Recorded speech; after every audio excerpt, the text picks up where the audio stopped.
Hey everybody, happy Monday and welcome to yet another episode of The Dribble, the show where we take a closer look into the Boston Celtics, the rest of the NBA, and whatever else might come up. My name is Luke Irwin and I am your host. We've got a great show for you coming up. The Boston Celtics are up 3-0 in the Eastern Conference Finals against the Indiana Pacers. Some nail biters, some absolute blowouts, some superstar performances, some defensive performances.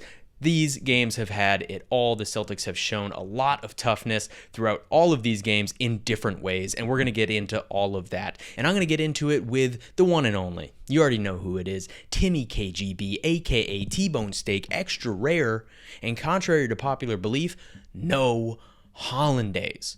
We're going to, of course, make our major wager bets, check in with last week's bets, and see where we are. I am slowly becoming last and almost lapped in the major wager money race, but I'm feeling good about this week.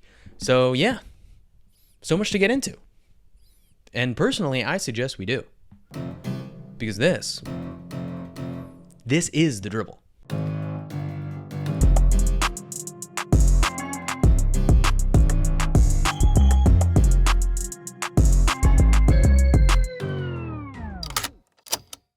Timmy, what's up, buddy? A good week of basketball. How have you been?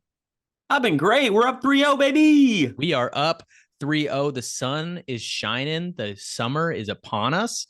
We were having fun in the sun. I know you were on the boat the other day. Oh yeah, I was on the high seas, just basking in the glory of 3 straight Celtics wins in the Eastern Conference Finals, and everyone's still hating us, whatever, calling us names and making fun. And here we are, one game away, one win away from going back to the finals. You gotta love it. I love it. I know you love it.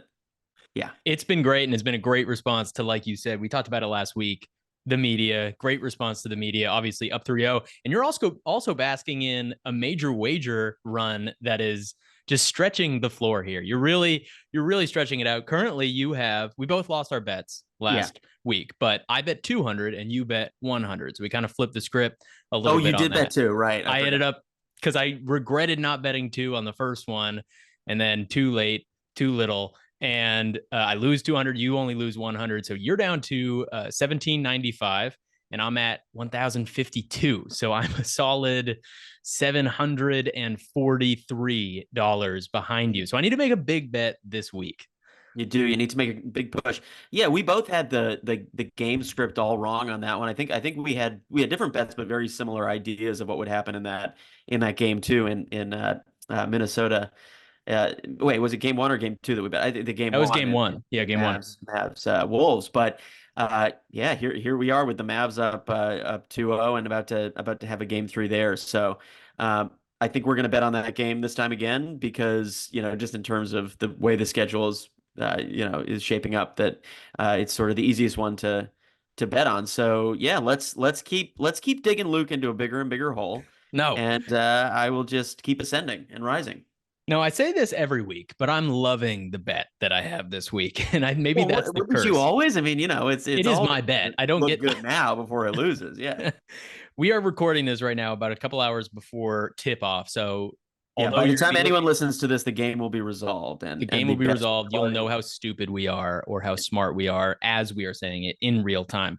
Yeah. So I'm gonna look. Like you said, we both had the kind of a incorrect read on how that game 1 was going to go. And so now what we're looking at is we both had Anthony Edwards, or at least I had Anthony Edwards doing well last week. I think we did both not play well. That's yeah. And he has not played well in 5 games. He's averaging like 31% from the floor, or even lower maybe, and 20 points per game, and everything is down. Rebounds are down. And he just does not look good. And he's also doing that thing that obviously a lot of people have blamed Tatum for, which is like sitting in the corner and not being involved in late game situations. But I do think that's going to change, because in the pregame interview today, he said, I don't remember the exact quote, but he basically was like, I'm going to get up a lot of shots. He was like, just don't worry. I'm not going to disappear in this one. And he had that Michael Jordan confidence that everybody is in love with Ant. And so Yeah, he he seemed was like, confident. my boy Luke needs a major wager win. My boy Luke is down bad, so I need to get him a major wager I win. think So this was I'm a going. dream you had. Yeah, this didn't actually happen. He was never interviewed. I just was like, He's like, thank Luke, I love you. you. You're my best friend. And I love you too, go score Anthony 35. Edwards. Thank you. So I'm going with a 3-leg parlay on this game, and I'm going Anthony Edwards right now. His point line is 27.5. I'm going over that. I'm definitely going over 27.5. Like I said, he's going to be shooting a lot. And so that means he's going to be shooting a lot of threes. And if he's going to get over 27.5, I also think he's going to get over 2.5 threes made in this game. So I'm going with 27.5 points over. I'm going with over 2.5 threes made, and throwing it in there because I think that if he plays that well, and I don't think they're going to go down 0-3, I'm throwing in the Minnesota Timberwolves money line on that bet as well. So that bet is, like I said, over 27.5 points for Anthony Edwards, over 2.5 3-pointers from Anthony Edwards, and a Minnesota Timberwolves money line win. That is at a plus 335. And I'm going to throw another 200 bone daddies on it. And that will yield 870. So it would net 670, but that would at least get me in the realm. If you were to lose your bet and I win my bet, I think I take the lead. Yeah. He Edwards is due for a bigger performance, and yet they're going on the road for the first road playoff game. I don't know. Like Matt Dallas is it's yeah, it's gonna be tough for that whole team. I also think that the Timberwolves will probably win. I looked at that money line hard. I looked at the +2 really hard. I did not end up betting either of those or any Anthony Edwards props because I don't know. I'm making a sort of rule not to sort of make the same mistake twice. And as you said, we both had Edwards with big performances Yeah. in our previous week losses. I stayed away from it. Still bet this game. So I just decided to stay away from the game line in general, even though I think Minnesota should probably win the game, should at least make it really close. I didn't want to flirt with it at all because who knows, right? This Dallas crowd could be crazy and they could just sort of go up 3-0. It wouldn't totally surprise me Right. because Luka and Kyrie, they've just been fantastic. They really, and Gafford and Washington, all these guys. Speaking of Gafford, I went with some role players here. Nice. So I just did a 2-pick again, same game parlay here. They're both player props. One of them is Daniel Gafford over 5.5 rebounds. That was his line. That's pretty good. I like that. Yeah, he's been rebounding really well in the series and in general, and that just felt like a tad low for me. I know it's not like a very interesting prop, but I just looked at that instinctually. I was like, Gafford's going for 7 or 8 tonight. And then the other one I liked is Naz Reid, everyone's favorite, new favorite, right? Yep. Everyone, he's played great. So his, I like these stat combos. His line for points and rebounds combined is, well, actually, what would you guess it is? If you had to guess, Naz Reid's line for points and rebounds combined in this game. No assists, just points and rebounds. Just points and rebounds, guess the line. I would say 23.5. That's high. But yeah, you would think it's higher than 15.5, which is what it is. So Whoa. that felt like I almost did that alone, but it had been juiced a little, like it was, I think, minus like 120 or something. But so those two together plus 228. That is Naz Reid 15.5 points and rebounds combined, and Gafford 5.5 rebounds. Nothing on the game lines, nothing on overs, totals. Keeping it simple. I like it. Keeping it super, just whatever with those two things. And of course, it's going to be $100. 100. The standard. The standard, and that's for 328. So okay, so that would, if you lose your bet and I win my bet, yeah, then that would put me in the lead. This is a swing week, everybody. This is a major wager swing week, because if I win and you lose, I could take a huge leap forward and finally take the lead. That'd be big. That'd be big. But if I lose again, another 200 and you win, yeah, that's going to be trouble for you. With it, that might be, I'm going to have to take a huge swing next week if that's the case. And then maybe make a big finals MVP swing or something. Maybe pick like Peyton Pritchard to win finals MVP. Someone with crazy odds. I just might. Speaking of Peyton Pritchard and the Boston Celtics, and my lovely Boston Celtics mug here for the watchers out there, where I'm having a nice Sunday beverage. So, Celtics, like you said, are up 3-0 right now in the Eastern Conference Finals, one win away from the NBA Finals, their second appearance in 3 years. We obviously know how many times they've been to the Eastern Conference Finals in the last 8 years. That number is 6. And they've done a lot of impressive things in this series so far, and they've gotten contributions from all over, of course. Game one was a nail biter, as we know. Game two, we kind of overcame some demons. And then last night's game, Saturday night's game, we overcame an 18-point deficit, which is fitting because the Celtics are on run for their 18th championship banner. So maybe some numbers working in our favor. I don't know.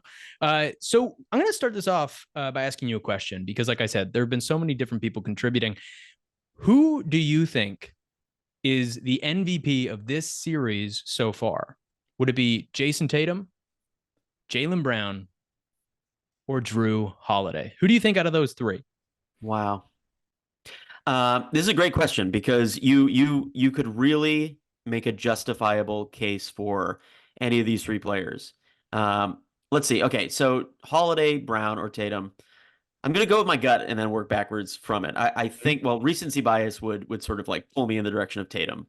I'm sure we'll talk in great depth about the game he just had, which was for me like a signature all-time top 5 Tatum game. Yeah, period. Maybe even higher than that, top 3. Maybe you could argue.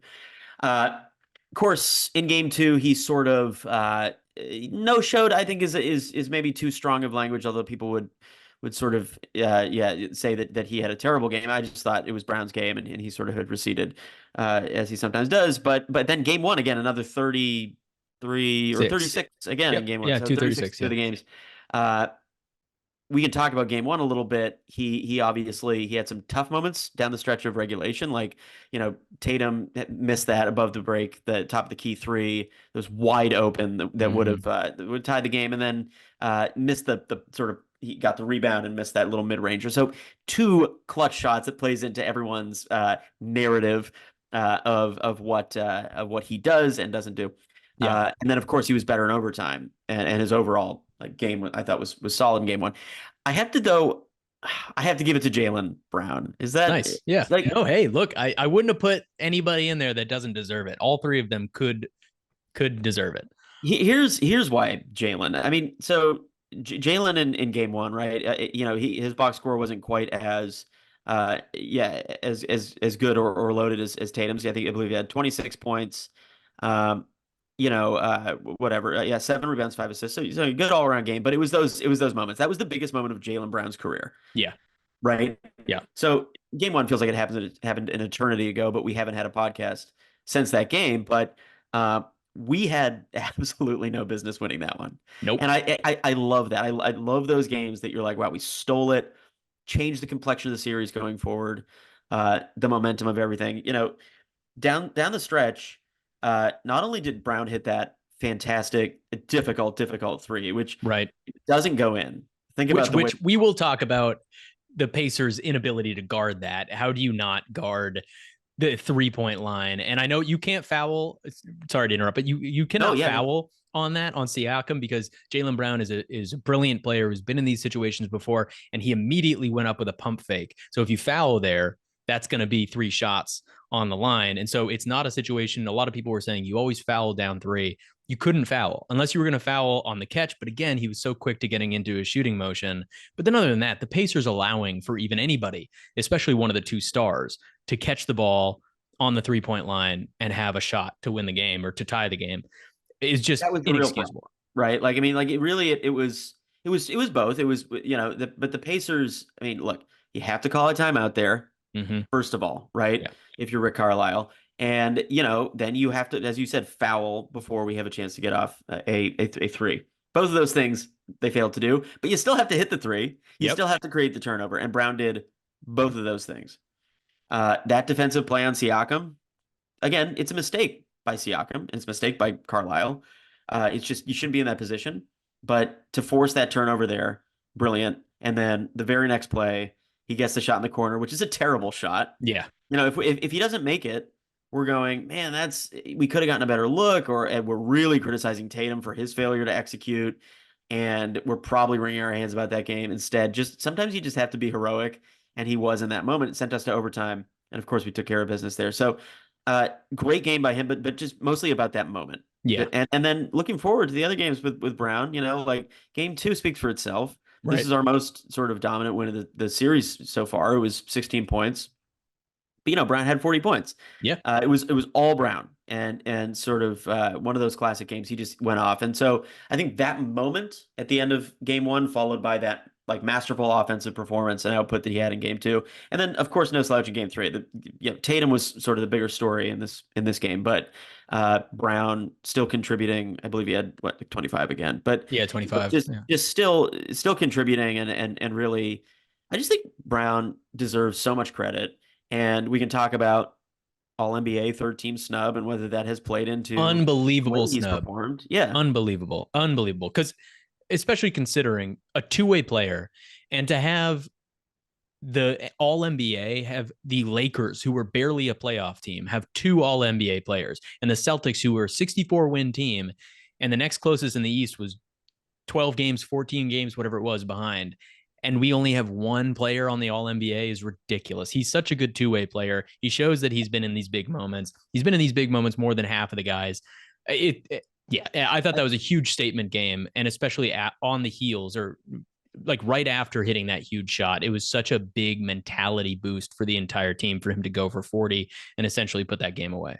Yeah. And so like the question always becomes like, oh, okay, so if you think Jaylen Brown should be on the All NBA, who are you taking off? It's like, well, actually, there's a lot of good answers to that question. I think that the Lakers two are more justified than some others, just because, like, yeah, the Lakers didn't have a great regular season, but those two guys did have great seasons. But Yeah. the Suns having two to me is inexcusable, Mm-hmm. And if you go down this list, like I don't know, like Halliburton, who we're playing right now, like Yeah. great season, great first half of the Great season. first half. Only Yeah, great first half. coming back from that injury, I feel like he just got to the sort of benchmark of how it was. The minimum is 65 games, whatever you 65. need Yeah. to play. 65. Just not the same player after the injury. Obviously great, but did he have a better season overall than Jaylen Brown? No, he didn't. And like I would actually argue that Devin Booker also could be a guy you take off and Sabonis. So and it's positionless this year. Yep. So Yeah. there are people on that list. It's look, I think it also speaks to like the depth of talent in the league. So it's not egregious. You can make the case for any of the three people I just mentioned. You can make the case theoretically, but that they're better and more deserving than Brown. But I think the wins have to matter. Yep. And the Celtics team has been dominant, and it's also been his best season. Yeah. Brown has made All NBA teams before. I believe he was second team last year. Yeah. And He again, the was. depth of talent has changed, but he Yeah. he got better. He He got got more better. efficient. He made fewer of those mistakes that sort of Celtics fans are always infuriated by. I just thought he had a great season, and he's Yeah, having and a it great. wasn't. It's I think to me the number one person I would take off. You asked that if you put him on, who do you take off? The person I take off first is Devin Booker. I think Devin Booker is obviously a phenomenal basketball player, phenomenal offensive basketball player. But it seems like in the media and all these media awards, we forget, and we've seen this with Jason Tatum, we forget that scoring is literally just one facet of such a multifaceted game. And the fact that Devin Booker, yeah, he can score ISO in an elite level. But we've seen that he can't play defense. He doesn't play defense. He can play it in the playoffs sometimes, but even then, he's had people go off on him. He just isn't. He's not one of those guys. He's just one of the best one-on-one players. If that's what it was, like picking the best one-on-one players who would win in a one-on-one match. Yeah, of course, I would take him over a lot of different guys. But I just don't know. I think this was kind of like a maybe his last stint on All NBA. I think because I've never been impressed with Devin Booker's game. I'm not saying I'm a hater, but All NBA winning has to come into it. Defense has to come into it. It has to be an all around game and or just have a historical offensive season. If he led the league or was the scoring champion in the NBA, I would get him being on All NBA. But the fact that he's just like a guy who does some turnaround jump shots but doesn't do anything else, in my opinion, it's tough to put him over a guy like Jaylen Brown. Yeah, and so I think Brown certainly deserving of that, and then just the way he's responded and played, and that game was a statement for sure. Yeah. That game too, but really the whole postseason, he's been awesome. So Mm-hmm. I say I would say Jalen, but I think Tatum's had a great series too, uh, and Holiday Holiday, yeah. I mean, that's yeah. again game one he has 28 points. That's his best game as a Celtic by far, but it's really about the defense. Yeah. like some of those defensive plays, like making Halliburton, causing that turnover from Halliburton and also from Nesmith late in the game. Just like Yep. he has made Holiday, and we'll talk about game three in just a minute, as we'll focus on it. But big winning defensive and offensive plays down the stretch. Yeah. Uh, Well, we and finally frankly, seen it him has use his surprised me. strength Yeah. too, his strength offensively. We Yeah. finally have seen him body people down low, which obviously in game three he did a bunch. Yeah. He just really has delivered on what you would think of as like the Drew Holiday reputation, Mm-hmm. which is great defense, but also just like, yeah, he makes winning plays. It's like Yeah. a cliche, and we always used to say about Marcus too.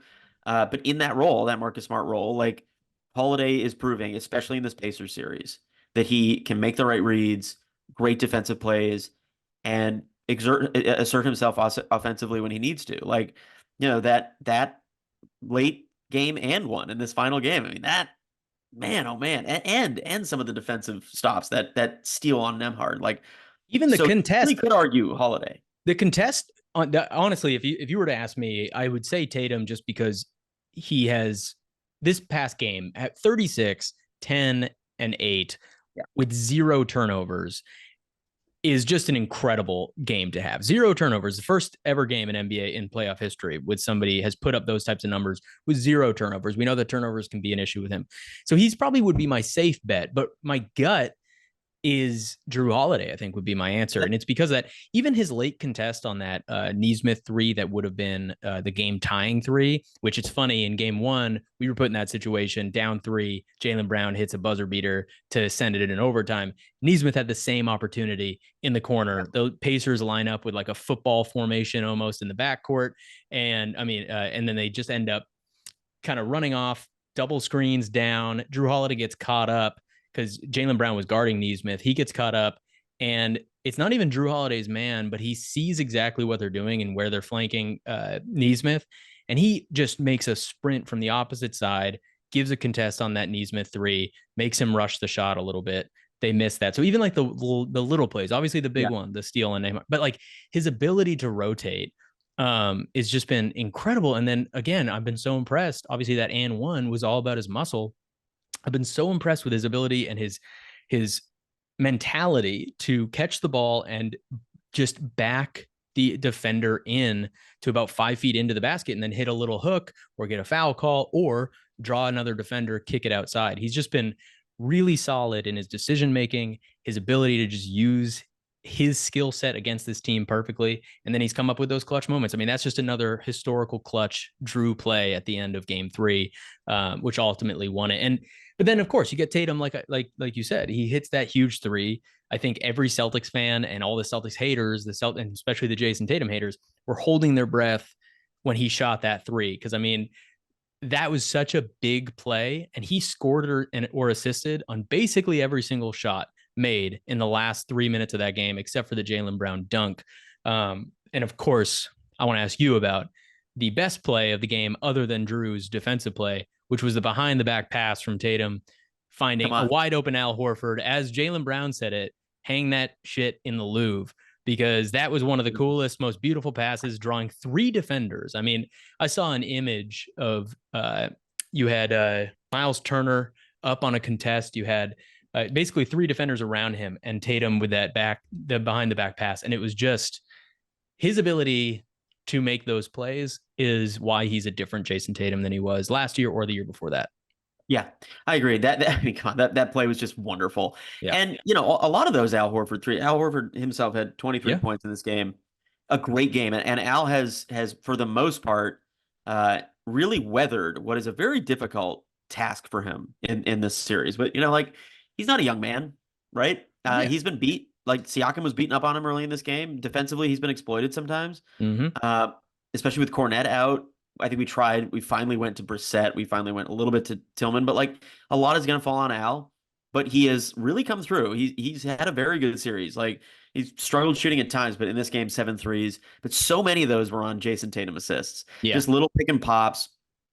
In the play you're talking about, though, that was just a masterpiece. I mean, like driving to the bucket to find Al Horford. I don't even know how he saw him. I mean, he's like going in the opposite direction and just completely hits him in that left corner. And he hits him square, and there was a slow Yeah, mo. square He in the hit him chest. on the Great. seam of the ball too. Like that's how they say you want to pass the ball. It was like it was a perfect pass, and obviously had all of the pizzazz that Luka makes basically with every single pass. It seems like. Yeah, so this game out of Tatum, I mean, look, it's there has been a lot of criticism of Jason Tatum.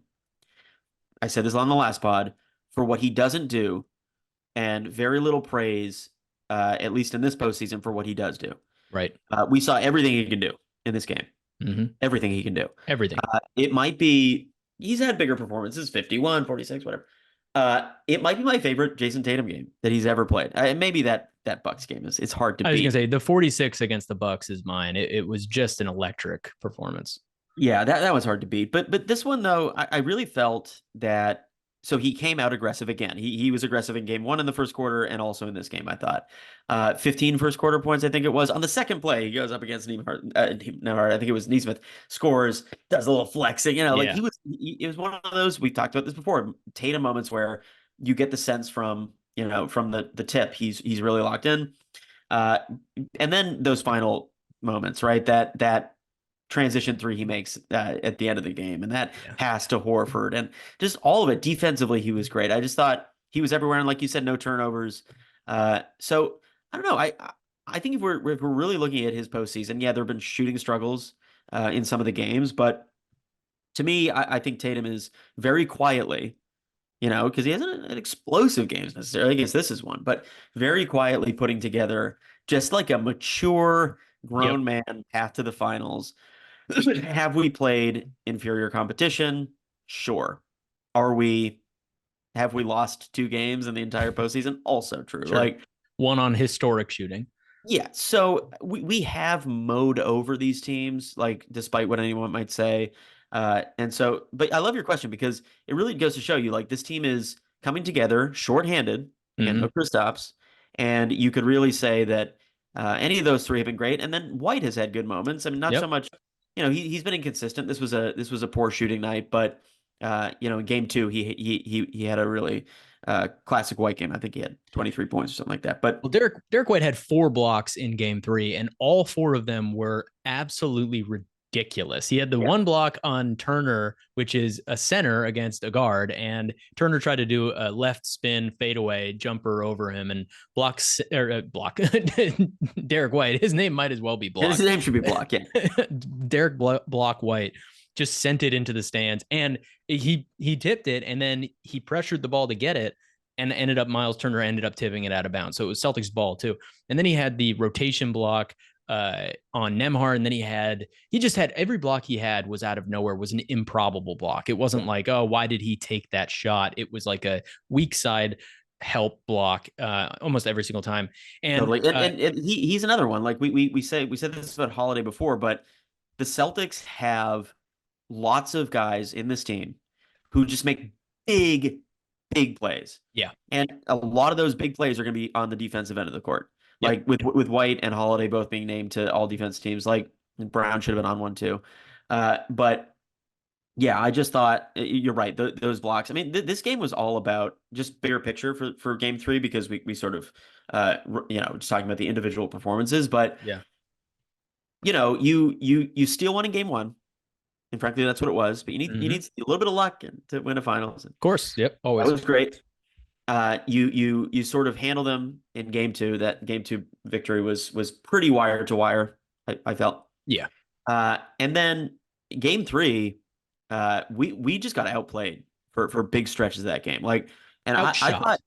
I thought there were times where you could say the Celtics defense was not up to par for sure. So Yeah, blame the Celtics, especially in that first half. yeah. There were a lot of moments where, again, I think Horford got a little exploited on some of these. Siakam had a great game and gave him a lot of trouble.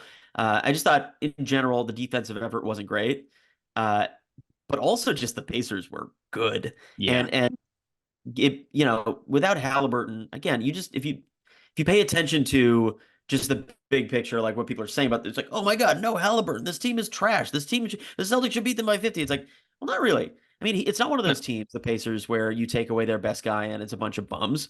Like this is a young, feisty team that wins with collective effort, and Yeah. especially when you're replacing a lot of that Halliburton stuff. Well, not like he had been great in the series, by the way, before he went down.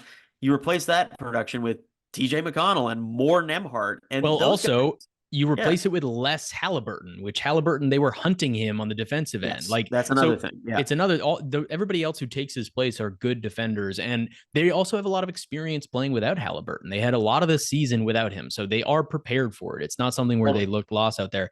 And they hit 13 field goals in the paint in the first quarter alone.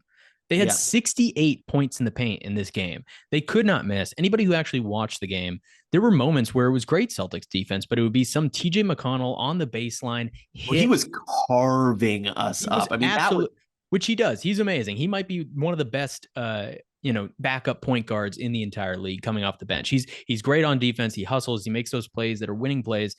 And like you said, I think bigger picture, we did two things because the media has obviously been on us, and rightfully so. There's some things that they say that are very true, and as Celtics fans, we worry about. We've seen over and over again.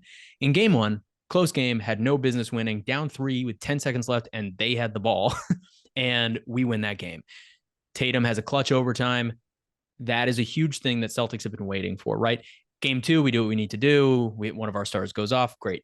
Then game 3, the other thing that Celtics fans and everybody says is that we give up leads too easily. We let go of the rope, right? That's something that we hear all the time. We're down 18. We are the ones who come back from down 18 deficit on the road in the Eastern Conference Finals while the other team is shooting incredibly hot. They're playing so well. And people and they're playing undermine with house money at that point because like there's no exactly. expectation that they should compete in this series. Guys are always going to step up in that moment. And, you know, in Indiana, they've been great. Like so there's a lot of factors that yeah, led to this being certainly not an easy game and No, one in which we easily could have gotten blown out. easily. It could have gone the other way. I could have seen a 20 plus point loss, like in game 2 against the Cavs. Well, I don't know if you saw what Joe had said to the team. Tatum and I think Drew and Jalen also said something about it. About the 5 minute mark or 6 minute mark of the third quarter, they had called a timeout. They were down by 18 at that point, and Joe told everybody to stop feeling sorry for themselves. That's what the line was. They came out the next play. Tatum had that and one. We went on that run, cut it to 3. They ballooned it back to 9, and then back and forth until we obviously made that run late in the fourth. But this team seems to have a grip on their emotions. Like you said, it's been a very mature run for Tatum. It's been a very mature run for everybody on the team. There have never been points of getting too high or too low. And people don't, like you said with the injuries, people don't understand that everybody in the NBA can play basketball. And when you're able to play freely, shoot when you want, you're not playing with any kind of pressure, and you don't have a star that you feel like you need to funnel the ball through, teams can really, we've seen that with the Cavs. We've seen that with Miami. Yeah. We've seen that Yes. with this team. Like, and people undervalue that. If you're a fan who says like, oh, they didn't have Halliburton or they didn't have him, how do you not win by 35? You just don't understand how the NBA works at that point, which might really prepare us for a team that does funnel their offense through a star in the finals. I really think that it'll help us. Yeah, and like that what you just said is true, but also, yeah, it has been a sort of remarkably Oh, easy path. You know, yeah. we'll just say it. Like things have broken our way, but you still have to go out there and win the games. Yeah. And this is one that the Celtics could easily have dropped, could easily have been blown out. Again, some of it was bad Celtics defense, missing guys going to the basket, just missed assignments, little lapses, mental lapses. Some of it was Nemhard just having like the game of his life. I mean, he 30 Look like plus Michael points. Jordan. You know, and some of that was just great offense and Yeah. TJ and Siakam and you know the list goes on sort of, but to come back from that and to do it in this like methodical, poised way, to do it through defense. I Mm-hmm. thought the defense, obviously, we had 8 blocks in the third quarter. We Yeah. held them to what? What was it? 42 points in the second half? Is Yeah. that Yeah. And under like 50? 40% shooting. They really cooled off. So to ramp up like that after coming out soft and sort of allowing them to do what they wanted to do, and then to come all the way back with some of those big plays and clutch plays. It's the kind of when you just love to see it as a fan, and Yeah. that's what we are. Like we're fans of the Celtics. That's why we do this podcast. But like watching that game and getting that win, and it's like okay, this team is really playing with some confidence now, I think. And so uh, up 3-0, you know, we'll have a chance to preview the finals if we make it there. I don't want to say we will, because certainly you have Nothing all is for four sure. games, You have to got to win four still. but you're watching the series closely, and yeah, I look.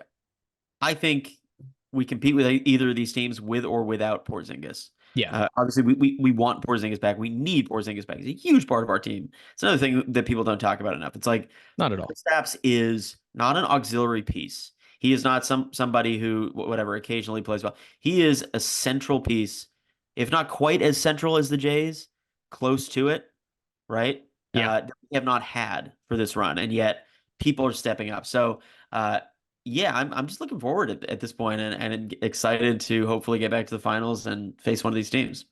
Yeah, me too. And like you said, I mean, we of course miss him. He's a huge part of what we've done, but we've also had a stretch without him too.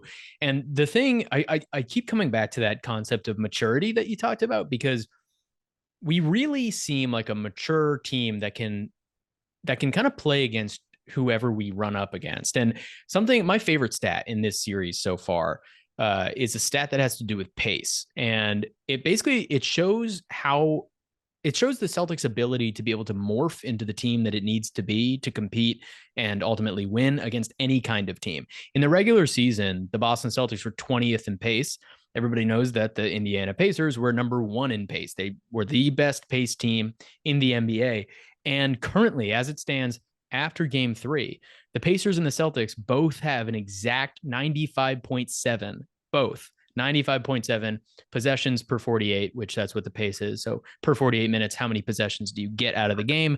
They both have 95.7 exactly. So that just shows our ability to be able to go, we're normally a half court team. We're better in the half court, but to be able to know that the Pacers play pace, match their pace, not just compete with their pace, identically match their pace and win at their own game is a huge sign that this team can analyze what they need to do against a different team, be mature enough to put certain aspects of their game on the back burner and play how they need to play to win the game and win the series. It's an interesting stat. Yeah, I mean, there's two ways to look at that, right? Like one way would be to say we can adapt to styles of play and win in those styles, which we Yep. have. The other way to look at it would be to say, and I think there's some justification to this, like the Celtics need to dictate the terms of the game more than we maybe do. Like we tend to be a reactive team. Mm-hmm. Like we react to who the Pacers are, and we win by Yeah. meeting. But or we react to how the Heat want to play or whatever. Instead of setting the tone ourselves, I do think that's the next step for us to go to, especially in a final series. Is like we want the Mavericks or Wolves, whoever it is, to be reacting to us. Man, I have to play with the Celtics here instead of us being like, now we have to sort of adapt to the Luka. I mean, it's good to know that we can win in those modes, adapting to other teams, but I would still like to see the Celtics assert themselves as like if this were like a waltz or a dance, like the leader, right? We Well, would need to. let me give you the second tier of that because I'm about to answer that. The Pacers' pace per 48, possessions per 48, was 107 in the regular season. So we've also cut them down to 95.7, which is right around the Celtics average. So actually, in fact, we've kind of brought them exactly to our level. Yeah. But we've matched that pace game. So this team is so interesting because we've played teams like the Heat that want to muck it up. We've played teams like the Cavs who are more of like a free flowing kind of offense, could come from anybody with a star who went off. And now we're playing the Pacers, who are a team that's very assist heavy. They had 32 assists in game three. They, had, like I said, 68 points in the paint. They move the ball really well, and they have some great shooters that can get really hot.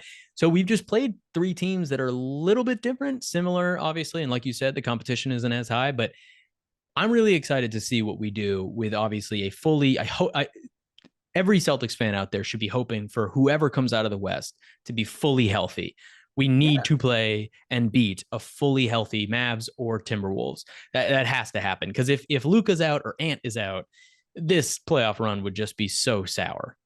It's a little sad already. Yeah, like it's great. I mean, we want to win a title. Yeah. But yeah, no Celtics fans are rooting for injuries. No, but just being, you want some Halliburton's out. It's like, no, we want to play teams at full strength. We believe, the Celtics believe, and Celtics fans believe they are the best team in the league. Mm-hmm. The Nuggets maybe, but they're not in it. So they're not in it. They're not. We are, and I will say this on the Dribble pod, we are the best team remaining. Yes. Period. Yes. Yes. I don't think that's a popular opinion right now. I think people would have you believe that the Mavs and Wolves are playing a higher brand of basketball. Maybe that's true in the sense that we've just haven't had the competition to play with. Right. But the Celtics are better than both of those teams, and I'll say that. I'll go on Yeah. record as saying that. I will go So, on record and saying that too. That goes to, we could do a whole another half hour about the media. That's the whole point. and we'll have a They are, chance to prep this series yeah, because it's exactly. not going to happen because we're going to be done in a sweep and maybe it'll go And 6 or 7. regardless, it doesn't start till June 6th. But I think that the media, one thing that they do, that this is my biggest, it's a logical fallacy. You cannot say these two things and have them both be true. The consensus is whoever comes out of the West is going to win. That's basically what everybody thinks. They're like, I'm picking the Mavericks, I'm picking the Timberwolves against the Celtics. But in the same breath, they say that the Celtics, if they don't win the championship this year, it's like a huge failure. How can you pick the other two teams that would be facing them, but then at the same breath say that it would be like astronomical failure if they didn't win? You picked the other team. That does not make any sense to me. And it's been happening. They're like, well, I would pick the West easily. Whoever comes out of the West is winning it. But the Celtics would be embarrassed if they didn't win. What? Well, I think it comes from this idea that I think is also partly a fallacy that the identity of this Celtics team is that we choke away series. And I think where that comes from is, if you certainly if you watch the Miami series last year and if you watch the Warriors series, there's been series we've lost.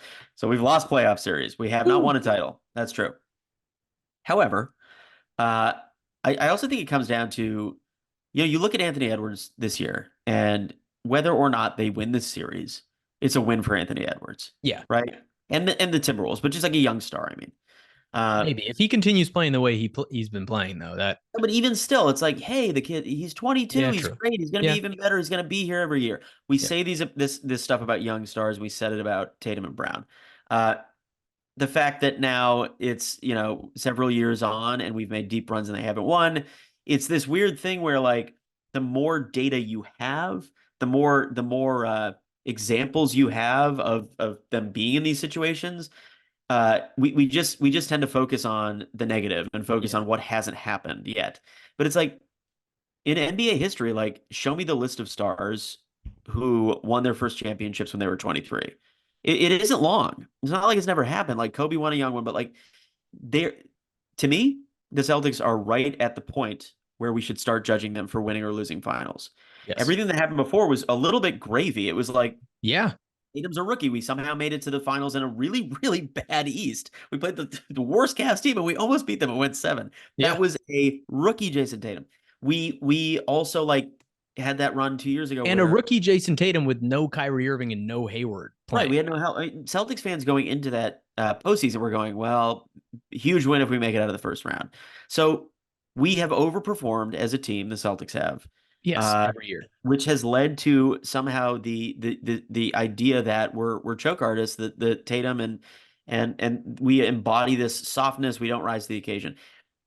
The other way to look at it is simply we are now reaching that point of maturity, point in these players' careers where you should expect, if they truly are the best team, you should expect a championship. So that's the way I look at it. Me too.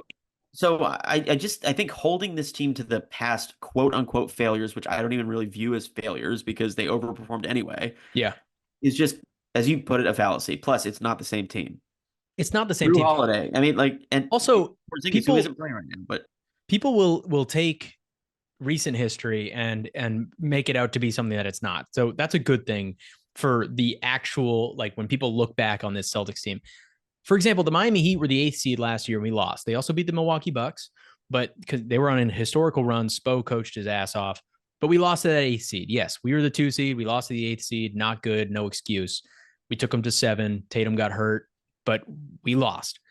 That Miami Heat team that we lost to in the bubble was the number 1 seed. Or not in the bubble. No, sorry. No. I meant the Miami Heat team that we beat to get to the finals in 2022 was the number 1 seed. Game 7 on their floor. Tatum wins Eastern Conference Finals MVP, the inaugural Larry Bird Trophy. He wins that. And they were the 1 seed. The Heat were the 1 seed, and they lost to us. But nobody wants to mention that. Nobody wants to mention that the Heat lost Game 7 on their own floor to us. If we're such choke artists, we would never win that game ever in a million years. And to start the playoffs, or to start the year rather, the Celtics had the 13th best odds in 2022 to win the championship. 13th. So we were nowhere near the top dog. We obviously hit the Nets. Everybody picked the Nets against us. They were rolling with KD and Kyrie. And then we hit the Milwaukee Bucks. Tatum has that 46 on the road facing elimination. That is clutch as it gets. And then Game 7, we rain threes and move on to the Eastern Conference Finals to play the number 1 seed, Miami Heat, where we again win in Game 7 and head to meet the dynasty of the decade, the Golden State Warriors, where Steph has his best finals and Tatum averages 22, 7, and 7 or something, which is the exact line that LeBron James averaged against the Spurs when he got swept in 2006. So it's similar to that. It's similar to that. I mean, like, not that Tatum is LeBron, but like, yeah, the LeBron is a good example of that. Like, again, I'm not saying Tatum is like LeBron. LeBron's way better than Jason Tatum, and that goes without saying. But like, LeBron had to lose a lot of playoff series before they eventually won. This is the way it works. It's the way it always has worked. So if you're coming at me with the idea that the Celtics team are just soft and weak and they can't win, they can't do it all. It's like, I guess you can't argue that it's not true. They haven't done it all, but it's just that we would have been arriving way ahead of schedule if the Celtics had won a championship before now. This seems like the moment where you're going, okay, these stars are aging into their absolute primes, and we acquire these extra pieces, and we have a lot going for us, and things have broken right. So that is what I think. And so yeah, if we lost, it would be a disappointment. It would be. This year would be the year. Before we sign off, because it is time to go, but before we sign off, I want to ask you a question, and it's a little bit outlandish. Speaking of the media, the expectations, especially on Jason Tatum, I think now people are kind of coming around a little bit. I listened to an interview with Tim Legler where he was saying that he's always been championing Jason Tatum, even though that's just not true. People are kind of coming around because he's been having an incredible. I mean, over the last 6 games, which the Celtics are 6-0, he is 32, 10, and 6 over those last 6 games. And he's a total plus 51 in those 6 games. So he's having that's incredible. That's a better stat line than Luka over the last 6 games. So he has been playing as the best player left in these playoffs. But I want to ask you a question. So after the game last night, Jason Tatum, who has been compared, or people are like, because young, athletic, new face of the league, quote unquote, guys, has been compared to Ant a lot. Like, people keep saying like Anthony Edwards or Jason Tatum. They're on that cusp of like 5th best in the league, 6th best in the league. Like, who do you take over the other guy? And obviously we know that Anthony Edwards has majorly struggled over the last 6 games, the opposite of Jason Tatum. Like I said earlier in the pod, 20 points per game, has a couple stinkers, nothing in the fourth quarter, a lot of turnovers, shooting like 29-30% from the floor, not from 3, but from the floor, where Tatum got killed for shooting 44% from the floor. And after the last game, he's been tired, which he's 22 years old. You'd expect it is his first time playing this many games, but you'd expect a 22-year-old to not be tired. And after the game, that was the talk of the town. And Anthony Edwards said, even, I don't know what to tell you, I was tired. He kept using the word tired. Jason Tatum entered the post-game presser of last night's game, and you can watch it. I'm not going to play the clip here, but he entered the post-game presser going, in almost a sarcastic way, going, "Whew, man, I'm tired." After his best game easily of these playoffs, but maybe in the past like 3 playoffs, even better, almost better game than the 51 point. Well, maybe not, but an amazing game. Directly off the heels of Anthony Edwards being too tired to take a shot late in the fourth quarter in a Western Conference Finals game. Maybe I'm too caught up in the comparisons. Maybe that's the case, but he did, as he entered, and not like he was actually tired. He went, "Whew, man, I'm tired." And it felt like, and he really hit the word tired. It felt like he was making a statement like, we're all playing a lot of games. You're younger than I am. I'm tired, but I put up 36, 10, and 8 on 0 turnovers and over 50% from the field. He was also 12 for 23 in this game. So, Yeah. Well, I believe it. Tatum strikes me as the sort of person who definitely pays attention to the media and is probably extremely online. So, yeah, I like that. I mean, maybe he's more like LeBron than I thought. Like doing sort of like passive aggressive thing. yeah. That conversation, about Hunter Tatum, I just don't find it interesting. I like honestly, like here's my thing. Like Anthony Edwards could very well turn out to be a multiple league MVP, like generational guy. Like it would not surprise me in the least. He's great. He's awesome. I don't know. He had a really good series against the Suns, and he had he had a couple huge games. He's had a really good playoffs, but like as you pointed out, like it's come back down to earth. There's been a lot of hyperbole uh, around him. MJ. I just think why can't we just say like Anthony Edwards is like a really, really good, promising 22-year-old player. Yes. Is Yes. Anthony Edwards better than Jason Tatum right now? No. Not Like in any universe is he I, I, better than I him right really now. don't think he is. I mean, I'm talking about right now. Like, will he have a better career than Tatum? Who the hell knows? I certainly don't. But like this idea that we're comparing these two people at really different periods in their careers, uh, I don't know. I just like who's the face of the league thing. Like, I don't know. Who I mean, cares? it's First of all, the Jokic. face of the league happens But like, organically.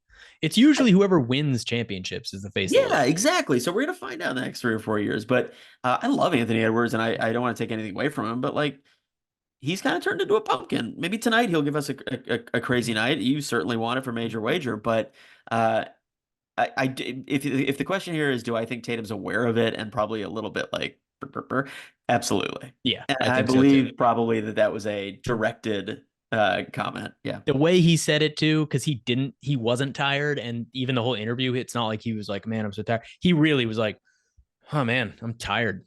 Yeah. First question, and it was like, "Ooh," I saw it, and the first thing I thought of was Anthony Edwards being too tired. All right, man. Well, good chatting. Obviously, great breaking down the first 3 games of the Eastern Conference Finals. Boston Celtics, 1 game away from the NBA Finals. Like I said, their second appearance in 3 years.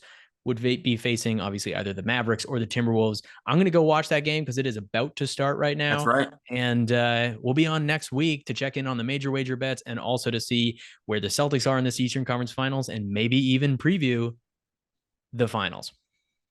And I suggest we do because Because it is. I like the way you did that last time. Yeah, you like that? Yeah. Do it again right here. Okay, ready? This has been the dribble. It's good, We'll right? probably just put it right here. Right there. Yeah. That works. Yeah, that'll be good. Or maybe, oh, I'm leaving people at the. Hear me out. What about right here? What about, wait, that was fine. We could also put it.